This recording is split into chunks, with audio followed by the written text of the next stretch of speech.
Welcome to the Artist Academy podcast. Andrea Earhart here, muralist, adventurer, and your host as I interview inspiring artists who are killing it in the art game to show you that it's completely possible to make a great living doing the thing you love to do. We highlight the business side of art to help you reach more customers, increase profits, and ultimately live a life of creative freedom. Enjoy the show. This episode is sponsored by the Mural Master Program inside of the Artist Academy Advanced membership. This program is specifically designed to help you with every step of the mural process, from coming up with an idea to finding a wall to paint it on to pitching your ideas to businesses, and finally, of course, I teach you exactly how to paint large scale. Murals are a lot of fun and a great way to grow your art business. I know, because it has been one of the top ways that I've been able to grow my own art business as quickly as I have. With several years of experience as a muralist, I've dialed down the painting techniques, the proposals, the pitching, the whole bit. And now I've compiled it into one resource for you called the Mural Master Program. This is included inside of the Artist Academy Advanced membership, and I would love to invite you to join us by going to artistacademy.co, that is artistacademy.co, and click the link to see the Mural Master Program and learn more. And that's it, so let's get on with the show. This week's episode features Minnesota-based illustrator Tim Cortes. Tim and I were connected through Rob MacDougall of episode 137. After that interview, Rob and I got on the phone and he spoke really highly of Tim and said, "You gotta meet this guy." And so I said, let's bring it on. And so like Rob, Tim is also a sports illustrator and has made a great career of it, drawing for big-time leagues and various professional sports. Our subjects today mostly center around the ideas of doing what you love, then sticking to what you know, and the importance of accuracy. I really couldn't decide which one of those would be the best title of this episode because all of those subjects were brought up and defined by Tim's own experiences. He has lots of stories. He is such a great example of someone who has found their niche, got really good at it, and stuck with it long enough to build a reputation, and now hardly ever hears the word no. Sounds pretty great, doesn't it? He doesn't have to pitch himself, but rather word of mouth makes people come to him. He's gotten so good at his craft that he hasn't had to spend any efforts on advertising. And I hope this conversation inspires you to stick with it enough to find out what you love, then have the patience to practice enough to get dangerously good at that thing because it does get easier the longer you're in the game. I promise. Let me know what you think of this week's episode with Tim Cortes. If you could start off by introducing yourself, maybe telling us a little bit about Tim, where you live, how you got into the arts. Okay, my name is Tim Cortes, and I'm what I call a commercial illustrator living in Duluth, Minnesota, which is real close to the Canadian border. I got into this business coming out of art school.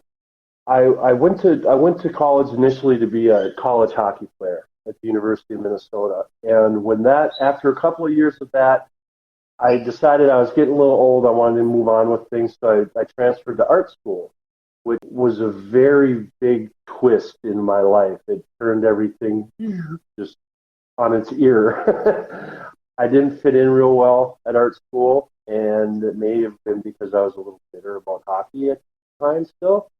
But I definitely had my challenges at art school.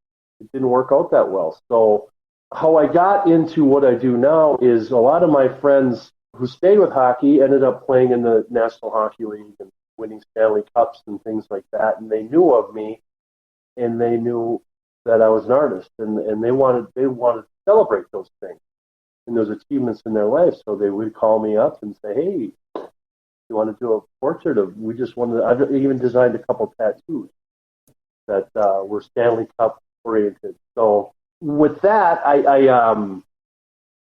just stayed in the sports art realm. and people kept hiring me for different things, different events, people being inducted in the Hockey Hall of Fame, that kind of thing. Everything just piggybacked on everything else.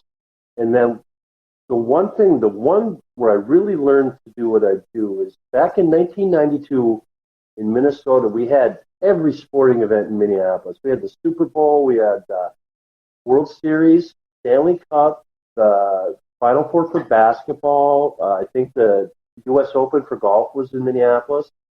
And all these little pop-up shops opened up all over downtown Minneapolis. And one of them was the sports art gallery.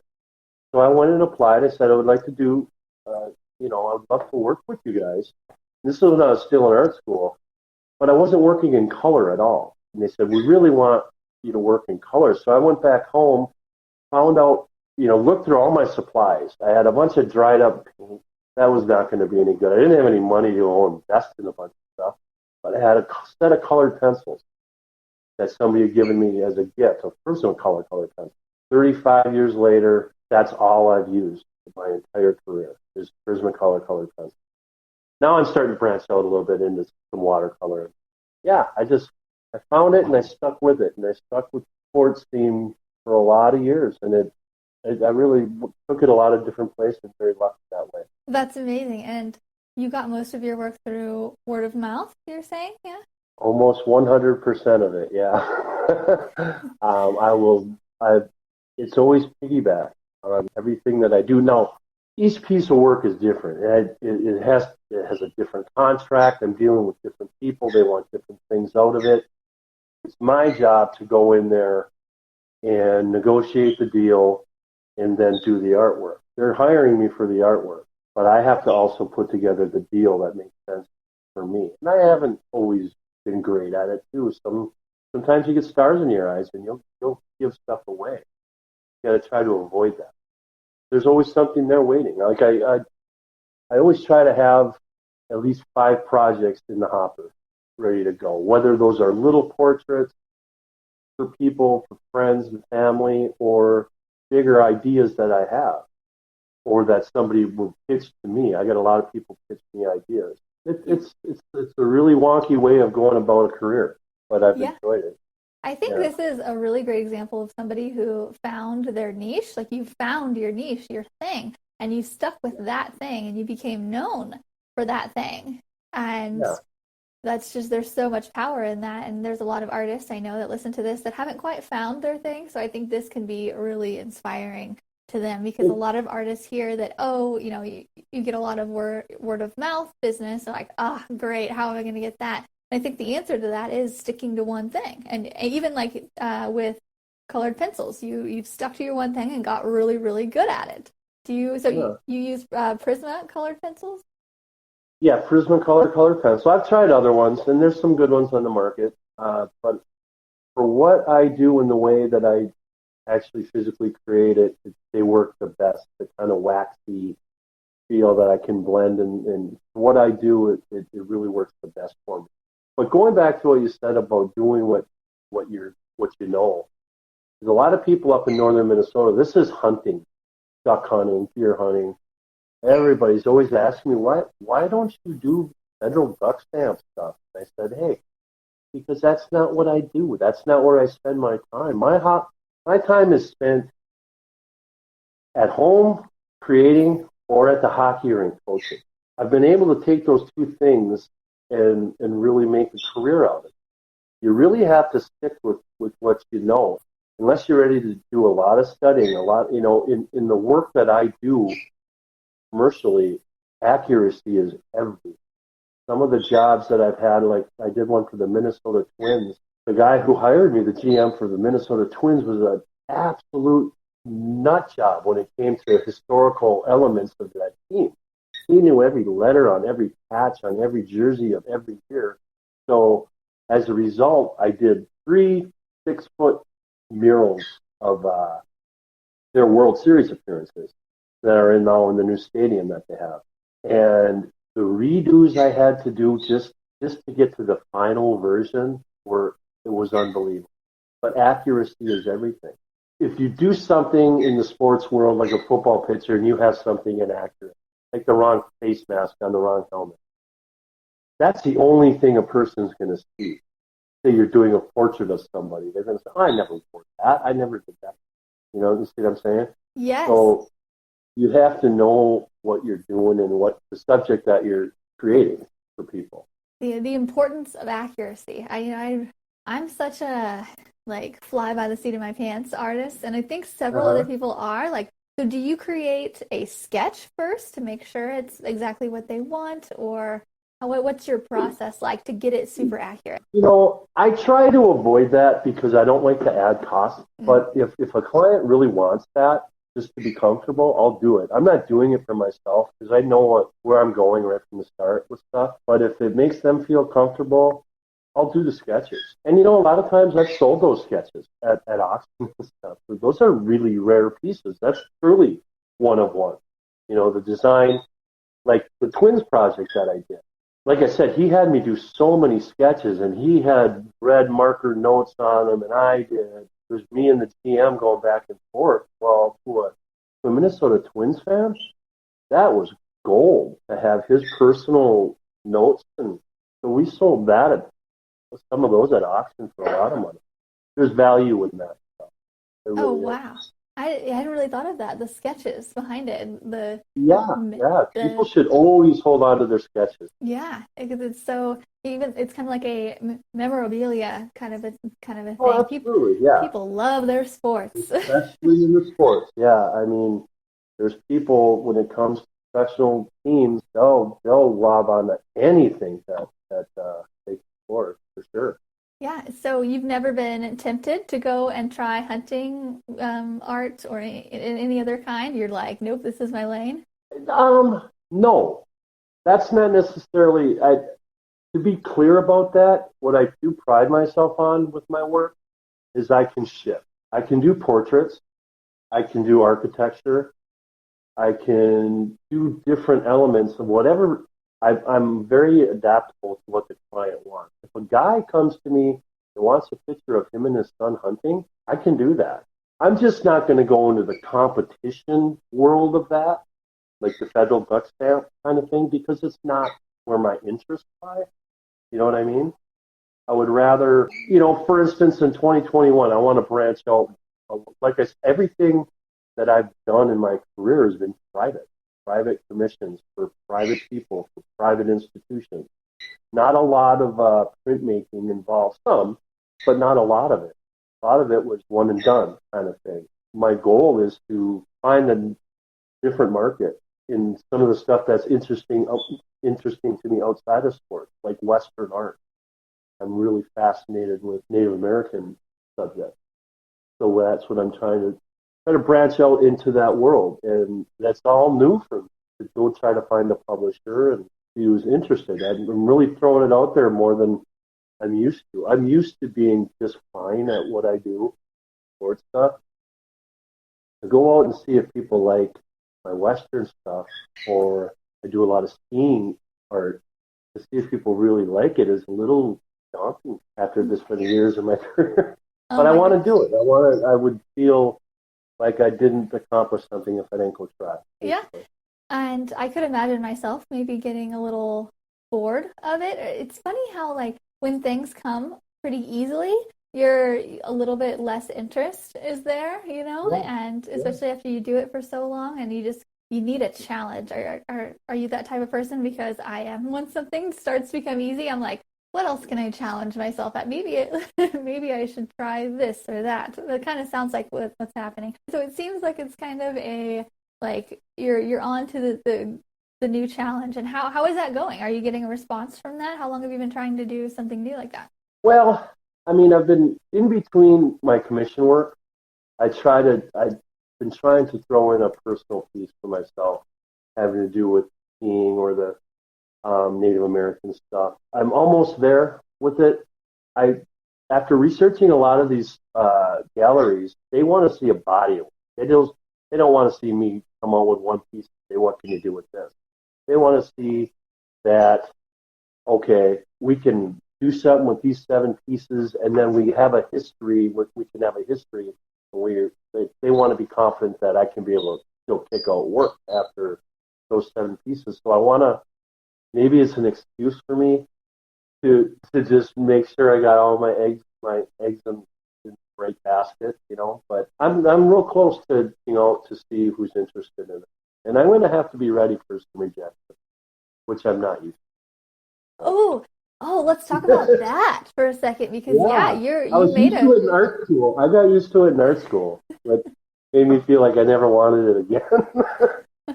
yeah, because and now you've been in your career for so long and doing so well for so long that you really haven't heard a lot of no's here recently. So, No, I don't know that I've heard any no's, and that's good. I mean, I had one time I think I did a picture of Mickey Mantle for a client out in New York, and I really liked it, and he didn't.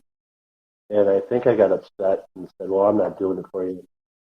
If you don't like," I think that's the only confrontation I've had.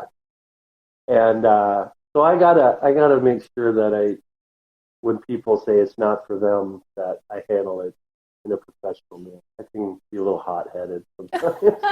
well, I think that's everybody's first reaction, like, and Yeah, it's our personal. yeah, it is because like our we spend so many hours on it. What I try to do sometimes is I'm like, I'll look at something and if I want to respond to it in a mean way, I'll just look at it tomorrow and then respond tomorrow when That's after it's good. had You're time to way better cool than me down. that way, then. I have a knee-jerk reaction. Well, and with the artwork that I've created, I've well over 4,000 pieces in the last 30 years. Most of that was not real personal for me.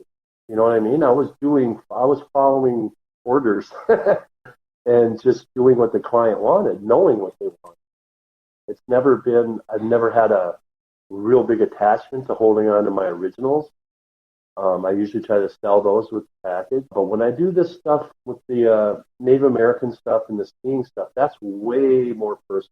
So I got to be able to, and my wife is good for this, saying, hey, you put yourself out there. You got to be ready for not everybody to like it because it's not everybody, you know? I can't please everybody. And so I just got to be able to handle that when it comes. I Yeah. think a lot of artists are going through that now or have. I know I have because I remember I wanted to paint with glitter for the longest time Uh-huh. and I told myself no because I knew several people around me that would be like, no, that's for children. And I finally started painting with glitter and I've gotten an amazing response by it, but a lot of people don't like it. And so it's just getting that thing in my mind of like, it's fine. It's fine. They're just not my people. Yeah, I'm, I saw your clouds that you did. Those oh look yeah, like glitter, right? Yeah. yeah, they Yeah, had lots of glitter. you're doing what you want to do, and I love that. And you look like you're having a lot of fun at what. Yeah, for sure. But it makes me feel better knowing that other people have the same problem too, and just talking about it, about the fear of the rejection. Sure, I think that goes with all artists, all creative people. My son's an engineer, civil engineer, and he still deals with that. Well, you don't like what I design, or you don't. I don't think he's so early in his career; he hasn't really dealt with any. It's a personal thing, no matter what. If it's music, if it's acting, art, whatever.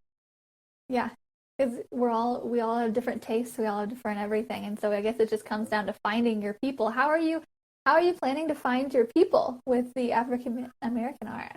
Oh, you mean the Native American stuff? Native American, sorry. Yeah, that's uh, I have a lot of leads on galleries out in Western United States, out in Park City, Utah, and Vail, Aspen, places like that, where I can take both the Native American stuff and the skiing stuff and maybe branch out together because they're not certainly not two subjects that are tied to each other.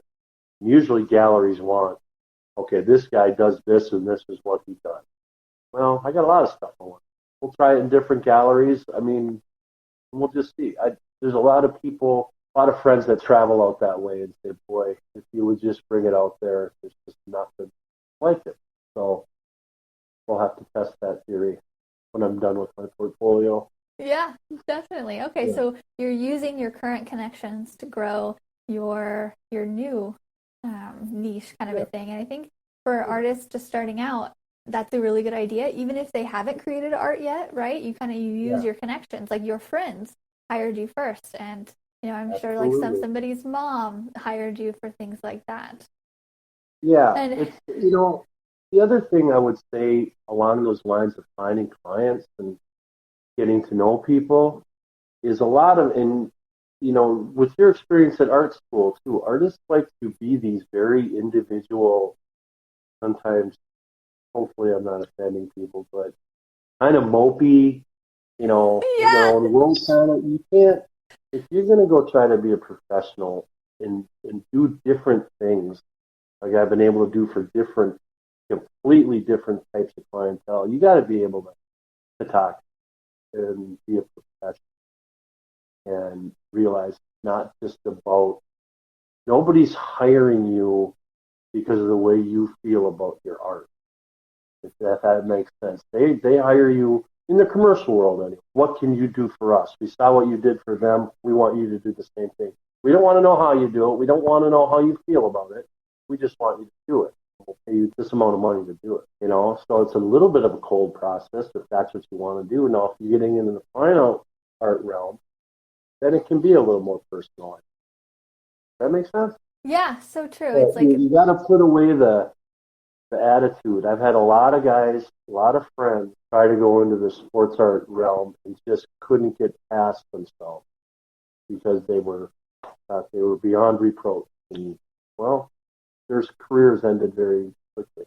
so true. So, There is a balance with it's an art business and it's yep. my passion. And yeah, Mm-hmm. there definitely is. And I totally get how you think art students are kind of mopey and like we were talking about earlier, you had a hard time fitting in college, as did I in art school.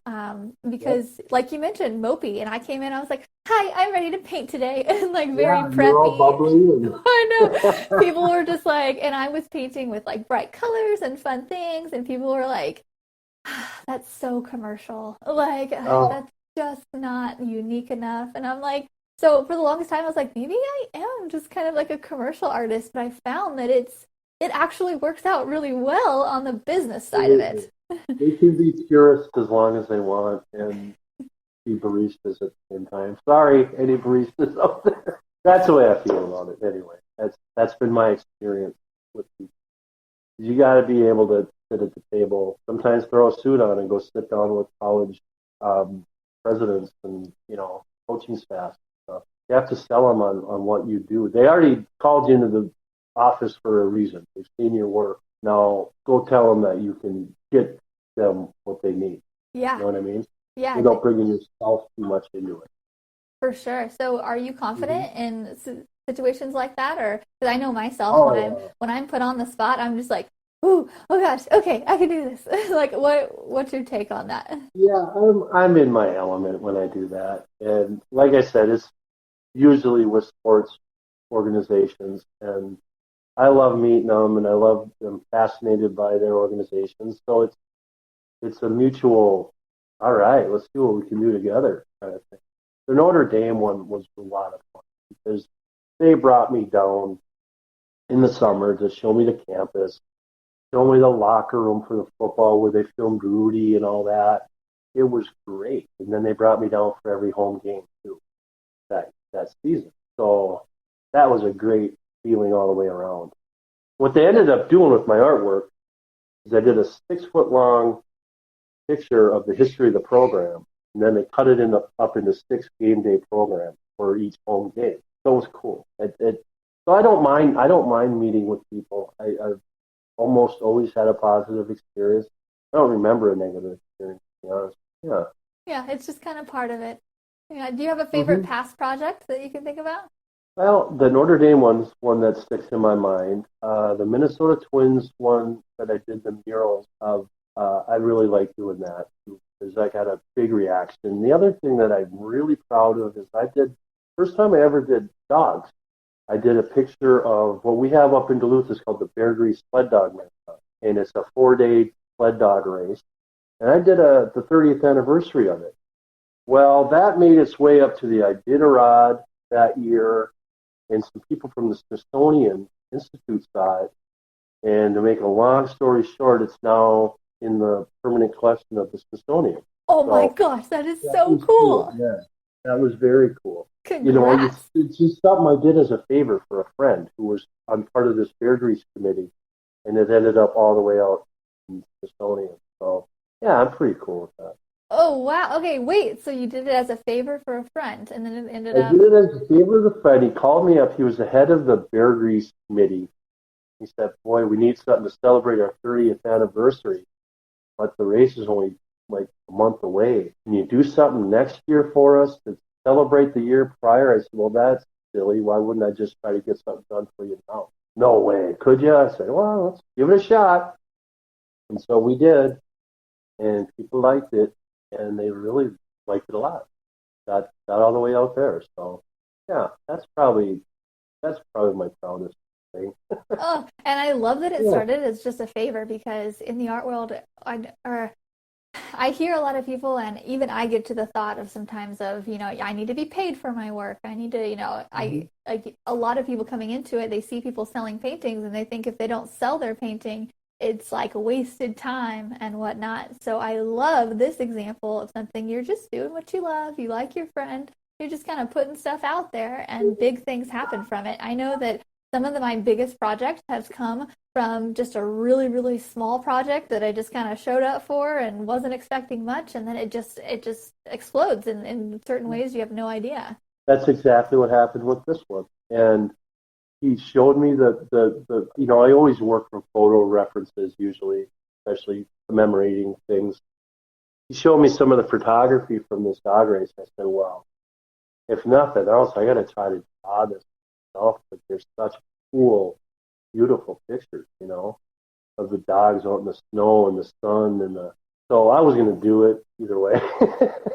Yeah. So, Yeah, and I think that's where the best stuff gets made too, when like you're doing something you want, and I guess your friend probably wasn't really like dictating exactly what to do. You just saw an image you loved and hmm colored penciled it. Is that or drew yeah, it? I guess you should say. Sorry, really. I usually You know say what painted. what they call them in the business, I guess, is colored pencil painting. Oh, Doesn't make much sense to me, but I call them drawings. let's call That's them what they are. drawings. Yeah. Yeah. But I've been experimenting with a lot of other new materials, watercolor. On this stuff called liquid charcoal. It's really cool. Oh, Yeah. are you Does it using sound that? kind of wild? Yeah. Are you using that on your Native American stuff or? Yeah. There was a picture that was behind me downstairs that you might have saw. That was done with liquid charcoal and wash, watercolor, all different sepia tone kind of stuff to give it that older feel. So I'm trying to play with different things. Yeah, I love it. Just kind of experimenting, just doing what you love. I mean, that's what I'm getting from this whole thing is you're doing something you love and you're making a career out of it instead of thinking, what are people gonna buy? It's like, well, I'm just doing Well, what I I still like. think like that a little bit. Oh, okay, well, It's still there. I mean that uh, I'm at certainly at no point where I can just do whatever. I'll always be a commercial illustrator. It would be silly of me to turn that work away. You know what I mean? yeah, But I still like it. I'm an athlete, and I like doing that stuff. So sometimes it gets a little old, but that's the same thing. Every artist feels like the grass is always greener on the other side, right? You get sick of what you're doing. I tell that to my friends or some other artists, and they're like, "What are you crazy? You're an athlete and you're drawing athletes. What's wrong with that?" And so true. I need to branch out a little bit just to see where I can go into those other areas that I talked about. Yeah, for sure. Yeah, logos are my thing to where like Ah, I like them. I mean, I really like doing logos, but that's like so do I. my make money thing. I'm like, yeah, I'll do that. Like, Yeah, I do a lot of that in between the big. Boy, all over Duluth, I have logos everywhere. My high school, my all different companies. Yeah, I love. It's a break from the really meticulous work and gets me into my imagination of okay. I think I just did one for a lacrosse team, the Wolfpack, and I was really proud of what I came up with. But that's a totally different area. Again, that goes into, can you do different things besides just a portrait? Yeah, I can do this, this, this, and this, and I Oh, love doing it. do you design logos or you paint them on the wall? No, I design them. Okay, I paint them on the wall. So Yeah, yeah, actually, yeah. I need someone to refer someone to. If you need some referrals, I'm always like, people are always asking me to design their logo, and I'm like, I don't do that. So Oh, okay. Yeah, I'll just but you will put it on their wall for them in their office, right? yes, yeah. So I'll paint Yeah. it on the wall just about anywhere. So Well, keep that's me in actually how I mind, got. 'cause I like Yeah. the design part of it. So, Okay. Yeah, well that's actually how I got started in the painting business was people were just asking me to paint their logos and I was like, okay, whatever. And then it just kind of went into yeah, clouds and glitter. oh, that's great. I love it. The butterfly stuff that you've done. He's Oh, so thanks. Yeah. cool. Yeah, Yeah. that looks like freedom. I get a lot of requests to do murals in town, and I'm not set up for it. I have a friend who's in that business who's fantastic, and he does a lot of the local restaurants and stuff. And um, I have done. I This was kind of challenging. I got hired to do for our local hockey rink. It was called what was it called?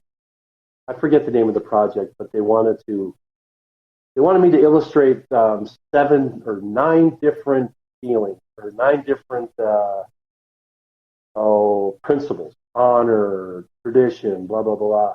And what they were going to do with it is I would do these 18 by 24 illustrations, but they blew it up to 35 feet by 20, whatever the dimension is. I'm like, oh, I don't know if we can do that. I thought it would be all distorted. Turned out it worked out great. And now I know that my little work can be blown up that big, you know. But to get up there on a ladder and do it, I don't think I could do what you do. I haven't Well, tried it, so I don't know. well, I think the same thing about your stuff. I'm like, I don't know that I could be super, super detail oriented like you are too. I'm just like, let me paint this here and that there, and I'll yeah, Yeah. Well, the bigger the better. Yeah. So I guess we can move on to another question. Let's see what do you have on there. Is there anything you don't like to paint without or create, draw without? A lot of people say music or a certain kind of paper I or have to have entertainment. I have to. I follow a lot of Netflix stuff, which seems weird because you would think you would need to watch it. What I'll do is I'll get on a show and I'll watch 7 or 8 times. So I don't have to look at it anymore. I just listen. Like Game of Thrones, I think I've seen like 4 times oh the whole series. So that's my background. Music, of course, a lot of music. But yeah, when I'm settling in downstairs on a cold winter night up here in Duluth, I like to have my fire. I have a fireplace in my studio, and I like to set the atmosphere a yeah. lot. It's very important to me, and it's very important that I try to keep it as clean as I can.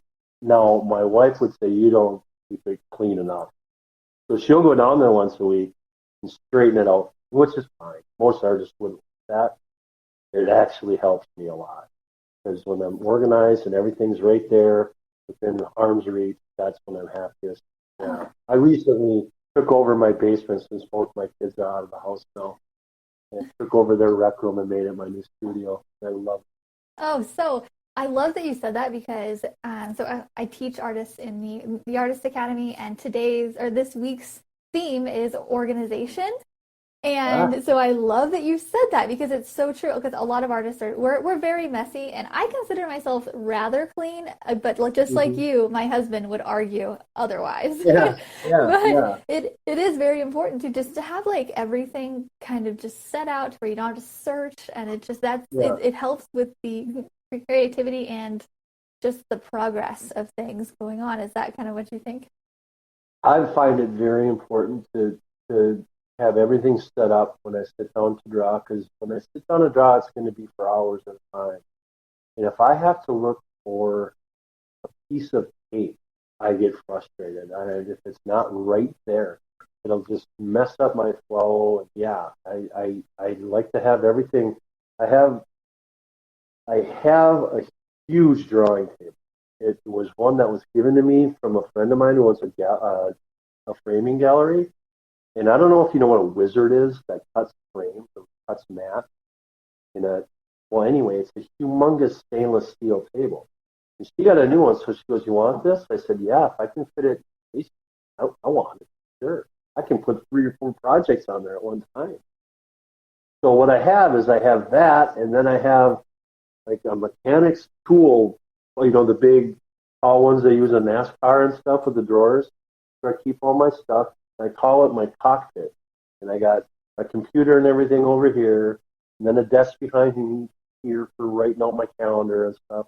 It's just a very specific setup. I gotta have, and I use a gaming chair. That's my chair. So I don't know. It's a weird thing about me. I like to be organized that way. Yeah, well, whatever works for you. You found what works for you after doing this for Mm-hmm. so long, and just you're making it work. So yeah. Yeah. I love that. Okay, so we have one more question for you. So a lot of artists who listen to this, they're just in the very beginning of their art career. They're not sure where to start. So what's a good starting point? Where should somebody who is just getting into it, what should they do? What's a good starting point? Well, the first place to start is what interests you. And that's what you have to do. You have to see what interests you, what you like to do, with the idea that, okay, I'm going to be really good at this, so I'm going to be really busy with it, and therefore I have to like what I'm doing. Okay, because if you go out and I'll take my friend Rob MacDougall for instance. I talked to him a lot, and he said, he's very good at characters, and as you've seen probably, he said it. I did a Labatt's beer illustration at one point. He said I couldn't get away from the ketchup bottles with guitars. He said for years he was stuck in that commercial mode, which he didn't. So if you're going after something and you're not really pumped on the subject matter, be careful with that, because you could get pigeonholed into that really, really easy. Like I say, the one thing that's a bit of a curse about what I do is the length of time it takes me to create one of those big sports pieces. Okay? But that's not what I'm known for. So that's what people want. So it's a little bit of a curse that way. I mean, it's not a terrible curse.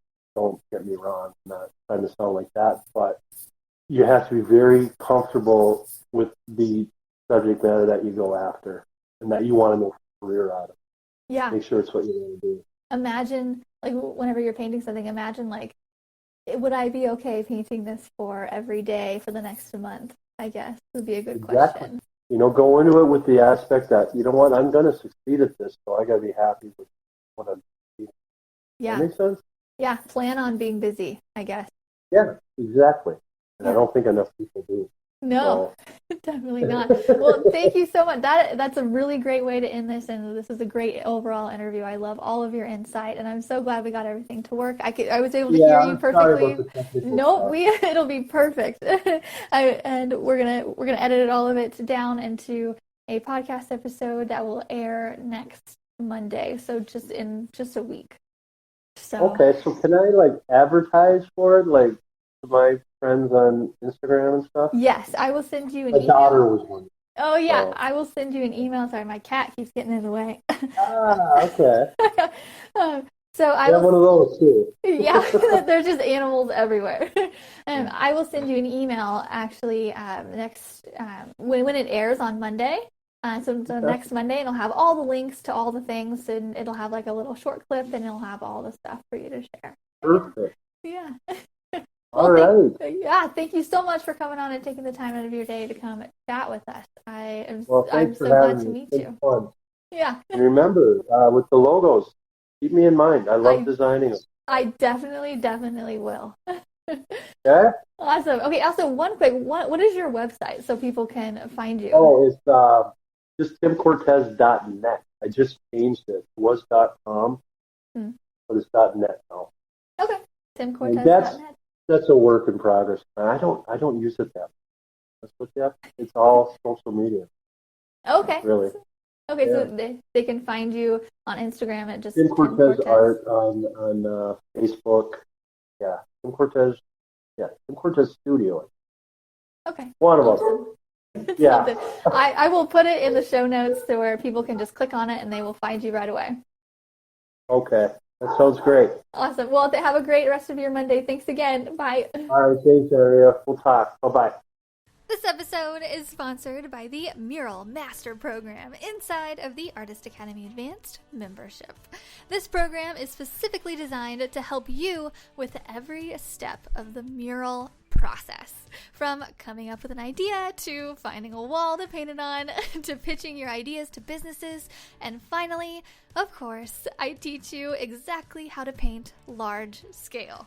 Murals are a lot of fun and a great way to grow your art business. I know, because it has been one of the top ways that I've been able to grow my own art business as quickly as I have. With several years of experience as a muralist, I've dialed down the painting techniques, the proposals, the pitching, the whole bit. And now I've compiled it into one resource for you called the Mural Master Program.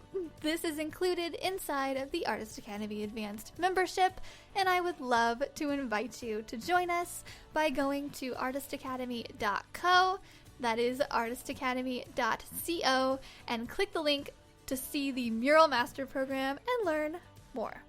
If you've enjoyed this episode, don't forget to subscribe and leave a review. If you review our podcast and send a screenshot of that review to me on Instagram, I am Art by Andrea Earhart. I will gladly share your art on my Instagram story with a reach of over 60,000 as a thank you for helping us grow this Artist Academy community. And speaking of community, if you would like to be a part of our absolutely free and very encouraging community on social media, just head over to facebook.com/groups/Artist Academy, and I will see you next week.